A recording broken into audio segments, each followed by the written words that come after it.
Last week I mentioned boats going faster and motor racing cars, and a couple of people rightly pointed out to me that they are not sports people.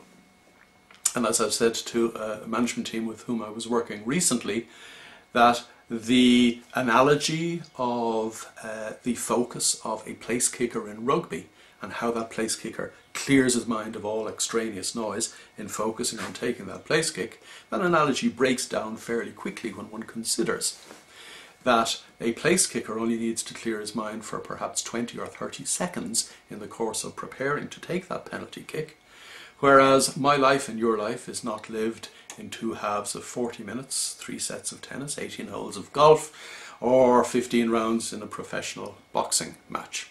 Or maybe it's 12 rounds nowadays. Nowadays, no doubt someone will pick me up on that. The point I'm making is that ordinary everyday life for you and me is a 24/7 thing, and therefore we need a little bit more than this tunnel vision focused of the professional rugby player or of the rower or of the motor racing driver. The point I would make is that one needs to take individual steps during the course of the day to ensure that, assuming one has started the day in the right frame of mind, that one is still as close to the right frame of mind as is appropriate. In other words, if I start the morning with 5 or 10 minutes mental exercising or meditation, if I get in the zone in those 5 or 10 minutes, then I have ensured that I have started the day in the manner in which I wish to continue it. A good start is half the work. But with the best will in the world, as the day progresses, things will happen, including stuff coming up from our own subconscious mind, that will either distract us or annoy us or pull us off course altogether.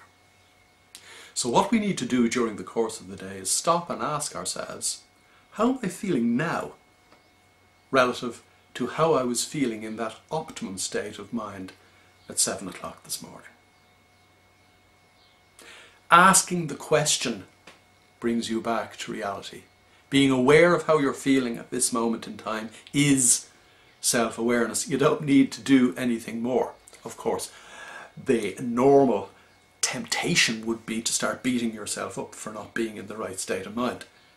And one needs to avoid that by simply asking oneself the question, realizing how one is feeling and where one is at this moment in time, taking a couple of deep breaths to stabilize oneself, by perhaps rubbing one's hand on one's clothing or the texture of the arm of the chair in which one is sitting, or rubbing one's feet on the floor to get a feel of the carpet, getting in touch with reality in the moment, and getting going again. The development of extraordinary mindfulness, which leads to extraordinary results, is something that happens step by step by step. Not every day, but in every moment of every day.